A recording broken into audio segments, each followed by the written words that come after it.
8 Habits from Japanese Minimalism to Achieve Mindful Productivity. Have you ever felt like, no matter how hard you try to organize your life, your mind still feels cluttered, as if everything around you is moving too fast, and you can't seem to find a single moment of peace? If the answer is yes, take a deep breath. What you're about to discover might be exactly what you need. Clutter isn't just about the things we accumulate. It's about the emotions, the stress, the quiet weight of daily pressure we carry without even realizing it. But the truth is, it doesn't have to be that way. Japanese minimalism teaches us that living with less isn't about sacrifice, it's about receiving more clarity, more balance, more inner calm. It's not just about tidying up your home, it's about tidying up your mind, your rhythm, and making space for what truly matters. And I believe this message has found its way to you for a reason. Today, I'm going to walk you through 8 gentle yet powerful habits from Japanese minimalism that can help you regain clarity, nurture mindfulness, and live with greater intention. Because small changes when rooted in awareness can shift not only your habits and mindset, but the way you experience the world around you. 1. Start the day with a small intentional action. I used to think a new day began with the sound of an alarm, a cup of coffee, or a flood of early morning messages. But one quiet morning, as I folded a thin blanket in a Kyoto guest house, I realized something deeper was unfolding in that simple motion. The Japanese call it totanu, to put in order, to make neat, to harmonize. Folding a blanket may seem trivial, yet in that gesture, you're tucking away the mess of yesterday, making space for a cleaner present. You don't have to chase something grand. One small moment, done with intention, is enough to invite order from chaos. At the entrance of every Japanese home, the genkan isn't just a place for shoes. It's a quiet threshold between the outside world and the inner calm. Each morning, people sweep that space not just to clear dust, but to wash away the residue of the world, preparing to welcome in good fortune. In Shinto beliefs, all things contain spirit kami. When we treat our surroundings with care, we're not just cleaning a surface, we're cleansing our inner world too. This culture doesn't shout about productivity or chase achievements. It gently invites us to return to a humble beginning with intention, and within that smallness lies a quiet discipline. As the Bushido Code teaches, self-control does not begin on the battlefield, but in how you rise from bed. Modern science agrees. In the progress principle, Amabile and Kramer show that small wins like making your bed or wiping a table trigger dopamine, helping the brain feel in control, encouraging motivation. A 2014 study found that simple morning accomplishments reduce anxiety and improve focus. These early rituals signal the brain, you're in charge. The beauty is, you don't have to live in Japan to embrace this. Wherever you are, on any morning, you can begin with one small intentional act. Maybe it's smoothing out your bed sheets. Maybe it's wiping down the door handle. Maybe it's standing still for just a few seconds before stepping outside, taking a slow breath and whispering, "I'm ready." It may sound simple, but the strength in that simplicity is quietly transformative. In a world that constantly demands more faster, bigger, louder, the real courage might be in slowing down and doing just one thing, fully present. A day doesn't have to begin with a lofty goal. It can begin in stillness, in tidiness, in readiness. And from that seed, a new rhythm takes root, one where productivity isn't something we force, but something that flows naturally from a mind with intention. There's an old Japanese saying, "The space outside is a reflection of the stillness within." So if your morning starts with calm, maybe, just maybe, the rest of your day will move with that same quiet strength. 2. Keep surfaces clear to free the mind for creativity. I used to live in a room filled with what I thought were essentials notebooks. I planned to write in someday, keepsakes I couldn't explain why I still held on to, decorative items I once believed would spark inspiration. But the more I filled my surroundings, the more tangled my thoughts became. It felt like every surface around me was crowding my mind, leaving no room for ideas to breathe, as if my creativity had been crammed into a space too small to stretch out in. Then I discovered the Japanese concept of ma, the space between things, not as emptiness, but as presence. Ma is not a lack, but a pause filled with possibility. In art, in architecture, in the quiet arrangement of a dinner table or a room, ma gives meaning to what remains. It allows both objects and the mind to breathe. It creates space not just for stillness, but for something new to enter. Alongside it is yohaku, the intentional blank spaces found in traditional ink paintings. The parts left untouched often draw the gaze the longest. In their absence, presence becomes more pronounced. From this, you begin to understand. Not every surface needs to be filled. Not every corner needs a purpose. Simplicity, when chosen with intention, can be the most generous form of abundance. At the heart of this is the philosophy of Danshari, to refuse what you don't need, to release what no longer serves, and to detach from material excess. In a world where every inch of space is invaded by ads, notifications, and noise, choosing to keep a surface clear is a quiet but radical act of defiance. Science, too, nods in agreement. A study from Princeton's Neuroscience Institute revealed that visual clutter overwhelms the brain, scattering focus and diluting clarity. When everything competes for your attention, even your thoughts struggle to find their place. Another study in psychological science showed that tidy, ordered environments encourage better decision-making and boost creative thinking. When your desk is clear, your mind becomes a blank canvas ready for inspiration to land. In Japan, cleaning isn't just hygiene, it's purification. Whether it's the daily osoji, practiced with mindfulness and quiet presence, the ritual of misoji, where water is used to cleanse not just the body but the spirit, or the year-end osoji, a deep, symbolic cleaning to let go of the past and greet the new, each gesture carries the essence of wabi-sabi, the beauty of the imperfect, the impermanent, and the incomplete. Clearing a surface isn't just about making room for your hands, it's about creating room for your thoughts to rise. That space, empty yet never hollow, still yet never lifeless, becomes an open invitation for creativity to enter. And in those quiet moments when you wipe down a desk or put something away, you're not just tidying the physical, you're quietly unlocking something forgotten inside. There's a quietly haunting saying, "The space outside is a reflection of the stillness within." So the next time you clear your desk, pause and listen. You might find that what you're truly touching isn't dust, but the thoughts waiting patiently beneath it. 3. Assign a home for every object. I once lived in a room where everything was present, yet nothing truly belonged anywhere. The scissors were sometimes on the table, sometimes in a drawer, and other times lost somewhere in my bag. The keys every morning became a small scavenger hunt filled with irritation. Each object felt like a wandering child, without a home, without a place to return to. And I, the supposed owner of that space, gradually felt the same disarray, not just around me, but within me. Then one day, I stumbled upon a Japanese saying, "Ichimotsu ichi," one thing, one place. So simple, yet it struck me. I realized the problem wasn't that I owned too much, it was that nothing had a home of its own. In Shinto, every object is believed to carry a spirit kami. When you place something where it truly belongs, you're not just storing a possession, you're offering it respect. Your living space becomes a harmonious world where everything knows where it belongs. In Zen Buddhism, even the act of placing something mindfully becomes a form of meditation. Paying full attention to where an item rests, no matter how small, becomes a quiet practice of presence. This is the essence of takowaza, a designated place for everything. And alongside it lives the spirit of matanai, the deep regret of waste. When we neglect an item, when we let it go missing, when we forget its purpose, we're not just wasting the object, but also the energy and life it quietly carries. If you're grateful for an object, give it a home. That's how respect is made visible. And strangely enough, that one small shift, naming a drawer, setting aside a corner of your desk, can bring a quiet kind of peace you never knew you were missing. A 2015 study in the Journal of Neuroscience found that orderly environments enhance focus, speed up decision-making, and significantly reduce stress. When an item always lives in the same place, you no longer think about it, it becomes automatic. Your body remembers, and your mind is freed to focus on things that matter. I started small, a box for my keys, a specific spot for the scissors, but as each item slowly found its home, I found something else too, a sense of myself returning. No more frantic mornings chasing after misplaced things. No more quiet frustration over something I couldn't locate. And in that newfound steadiness, a soft clarity began to spread throughout the space. The truth is, organizing isn't just an external act. It's a way of bringing chaos back to its natural state, a state where everything is acknowledged, cared for, and gently held in place.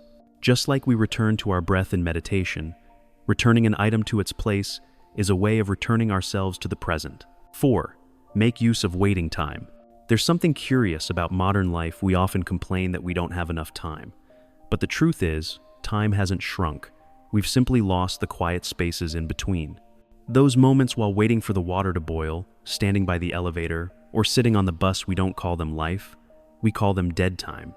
And we rush to fill them with idle scrolling, sighs, and restlessness. As if a minute spent doing nothing is a minute wasted. But the Japanese view waiting through a different lens. In their culture, there's a concept called yuketamo, the quiet acceptance of what is. It's the art of not resisting the moment, of stepping into it as part of the path. Waiting, when embraced with the right mindset, is no longer a delay. It becomes an opportunity to return to the present.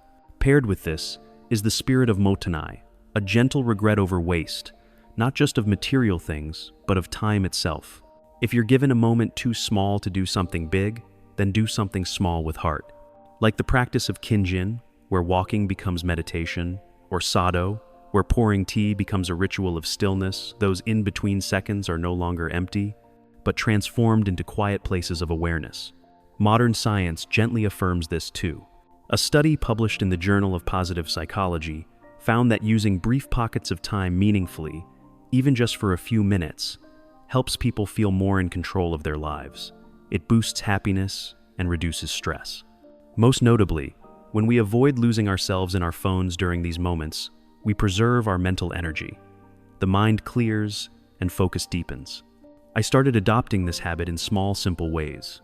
When someone ran late, I stopped scrolling through headlines and instead closed my eyes, took a deep breath, and listened to my heartbeat. When waiting for the water to boil, I scribbled a few thoughts. On my short walk to the bus stop, I noticed the weight of each footstep. At first, these moments felt insignificant, but slowly, I realized they were the moments when I was most alive. The truth is, time doesn't move too fast. We just lose ourselves in the meaningless. When we allow ourselves to be fully present, even during the pauses, no matter how brief those pauses become, the subtle threads that hold the rest of our life together, we don't have to do more. We just need to live deeper within what's already there. The Japanese have a way of drinking tea that I love, not to quench thirst, but to settle the spirit. Every movement is slow, intentional, delicate, as if even time itself is bowing in quiet reverence.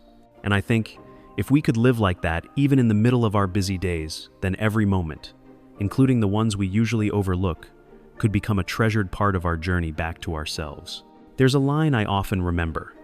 It's not that we have too little time, but that we lose it to meaningless things. So if you find yourself waiting, don't be too quick to reach for your phone. What you're waiting for might not be at the end of the delay, it might already be here, quietly unfolding in this very moment. 5. Apply the Kaizen principle, continuous improvement. There was a time when I dreamed of big changes, those dramatic transformations that could flip my life around overnight. But the more I chased after the extraordinary, the more I felt tired and let down. It was as if I kept swinging between bursts of motivation and sudden collapse, between high hopes and quiet disappointment. Then I came across a simple yet profound concept, Kaizen. In Japanese, Kaizen means change for the better. At first, it might sound like any self-help philosophy, but its true essence lies in the smallness of its steps. It's about slow, quiet, incremental improvement, not rushed, not forced. One small step, repeated with consistency. Because in Japanese culture, the belief is that lasting growth doesn't come from explosions of effort, but from the steady rhythm of daily persistence. This spirit blends seamlessly with wabi-sabi, the quiet beauty of the imperfect, and walks alongside gammon, the quiet endurance, the silent strength to keep going without complaint. In the West, people often celebrate achievement. But in Japanese philosophy, what's more precious is the silent commitment we make to ourselves, each and every day, no matter how small. Modern science supports this too. A 2016 study published in the Journal of Applied Psychology found that setting micro-goals helps increase motivation and emotional resilience. Each small action completed triggers a release of dopamine, bringing satisfaction and encouraging us to keep going. Instead of feeling overwhelmed by big ambitions, Kaizen helps us move forward gently, making growth feel sustainable and kind. I used to think that in order to live better, I needed to do something radically different. But now I've come to believe something far simpler. that if I can just move forward a little each day, that's already extraordinary. I don't need to be great right away. I just need to be a little better than yesterday. What's magical is that when I started listening to my own pace, instead of chasing the world's speed, I no longer felt pressured to change. Instead, I began to sense a slow, quiet shift, genuine and grounded, happening in the tiniest habits. Like a river carving into stone, not fast, but relentless. In Japan, there's a practice called Kakibo, a way of tracking spending that goes beyond numbers. It becomes a reflection on life itself. I began journaling my own journey too, not to measure or judge, but simply to remind myself, I'm moving forward, even if today's steps are soft. Then I understood, real change is not a moment. It's a process, not a leap, but a series of touches. It's not about becoming someone new, but about learning to stay with yourself with patience and gentleness. There's a deeply Japanese saying, I always carry with me. Beauty is not in perfection, but in continuation. So if all you can do today is one small thing, be grateful for that. Because Kaizen doesn't ask you to change the world, it simply whispers, you can start from where you are, move slowly, but move for real. 6. Set micro goals. I used to be the kind of person who set grand, ambitious goals.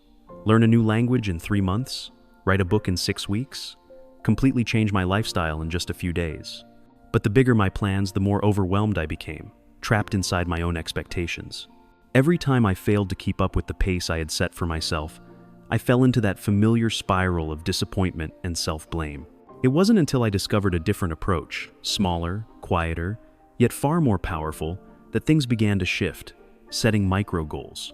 In Japanese culture, there's a concept called bunkatsu, to divide into smaller parts.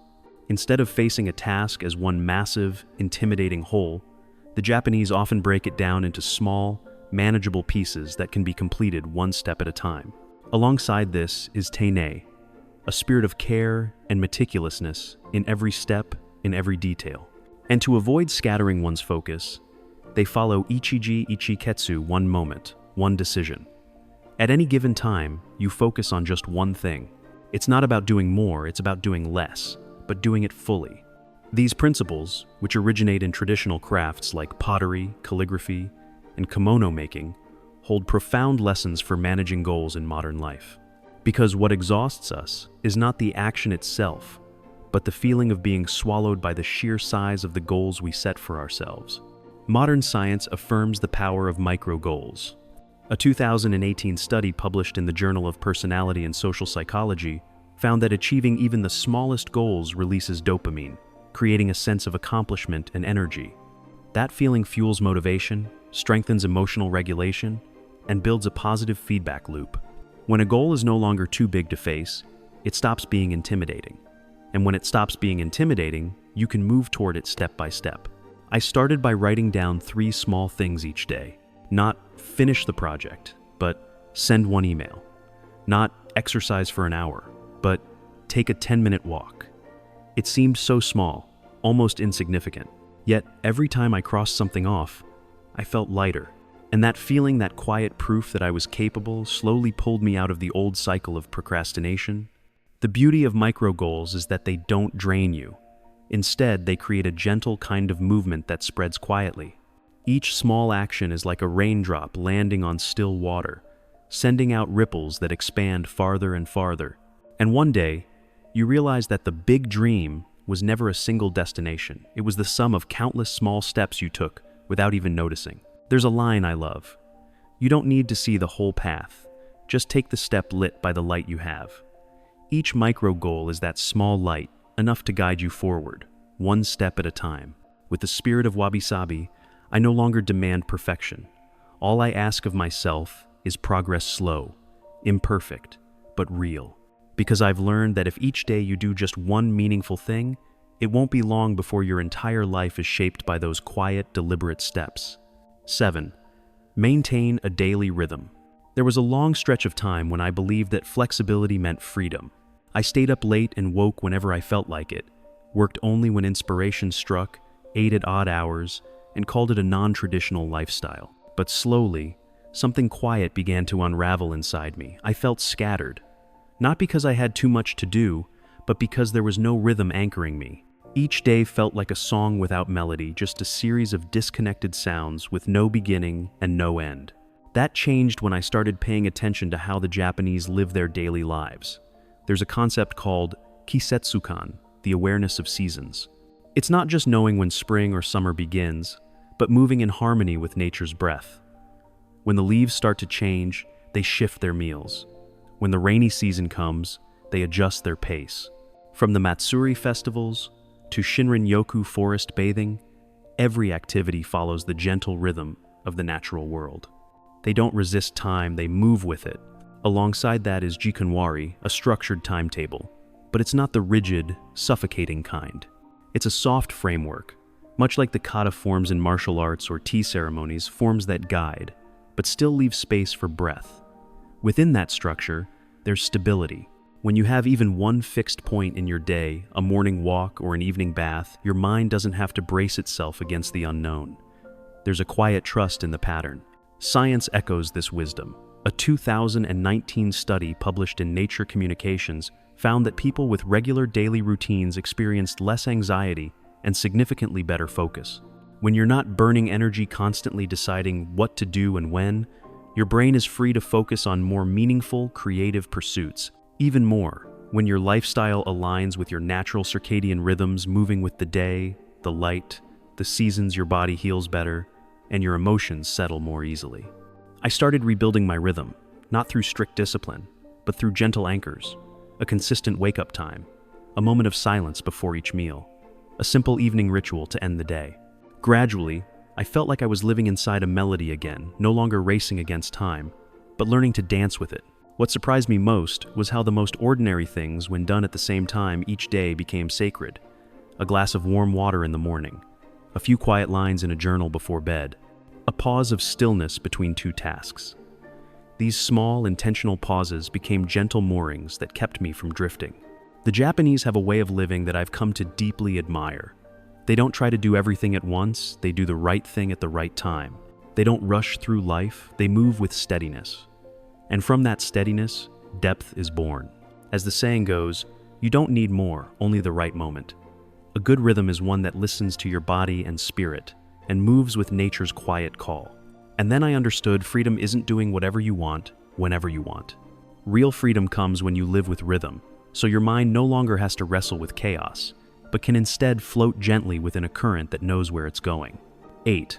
End the day with a small ritual. There was a time when I often let the day end in quiet chaos. Tasks left unfinished, thoughts left unresolved, last-minute replies to messages just before sleep. The room would gradually fade into darkness, and I'd curl up in a sleep that never quite felt whole. I'd wake up the next morning with a heavy mind, as if a part of yesterday was still clinging on. That lingering weight made me realize something important. Beginnings matter, yes, but so do endings. A day needs a ritual to close, not just a clock to run out.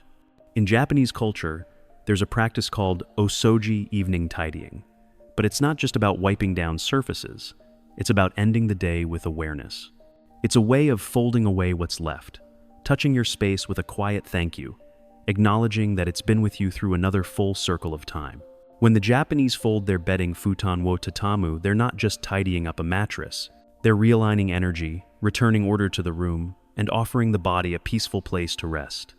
This is deeply intertwined with the spirit of mano no aware, an awareness of impermanence. As the day comes to a close, instead of clinging or regretting, there's gratitude for what has passed. Every act of cleaning isn't an attempt to erase, but a gesture of acknowledgement. It's how they whisper to themselves, "Today has been enough." And in that quiet acceptance, they enter the night not with resistance, but with reverence. Modern science echoes this ancient wisdom. A 2020 study in sleep medicine found that small, consistent rituals before bed significantly improve sleep quality and reduce anxiety. These repetitive cues help signal the body to produce melatonin, the hormone that guides us into rest. When we tidy before sleep, we're drawing a gentle psychological boundary between what's done and what can rest. That boundary creates space. So when morning comes, we don't wake to clutter and noise, we wake to clarity. I began creating a little ritual of my own. Nothing complex, just wiping down a desk, folding my blanket, pushing in a chair. But in those simple movements, I felt myself slowly folding inward too, like a petal closing at night. I no longer needed to chase one last update, reply to one more thing. I was simply closing the day gently, not forcefully. And then I saw it clearly. Peace doesn't come from having a perfect day.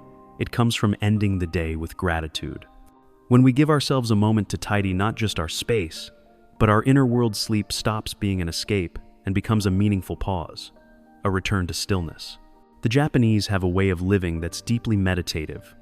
They don't let things pass by unnoticed. They create endings like a punctuation mark that gracefully closes a sentence. And what I've learned is that a day only feels complete when it's brought to a close with intention, even if that closing is small, as long as it's done with care. Because only when we end gently can we begin again more deeply. Now that we've walked through all 8 habits from Japanese minimalism to cultivate mindful productivity, I want you to pause for a moment and really reflect. Which habit resonated with you the most? Was there something that made you think, this is exactly what I need right now? I know that making a change isn't easy. The things we talked about, folding a blanket in the morning, clearing off your desk at night, they may seem small, maybe even trivial. But when done with intention, these quiet rituals have the power to soothe your mind and bring you back to yourself. Japanese minimalism doesn't ask you to give up everything or live in discomfort. It simply offers a gentle invitation to simplify, to be more present, and to cherish what truly matters. And the beauty is, you don't have to overhaul your life overnight. You can start exactly where you are, with whatever you have, whenever you feel ready. So here's my invitation to you. Share in the comments which habit you're going to begin practicing today. Don't hold back. Your choice might inspire someone else, and you might just discover a sense of community here that you didn't expect. Remember, minimalism isn't about having less, it's about becoming more present, more mindful, more joyful in ways that feel real and lasting. And I'm here to support you every step of the way on that journey. If you found this video helpful, please don't forget to like, share, and subscribe. That way, you won't miss any future content, and you'll help me keep creating more thoughtful tips and reflections just for you. Thank you for staying with me all the way to the end. I truly hope these lessons make a meaningful difference in your life, just as they have in mine. See you in the next video.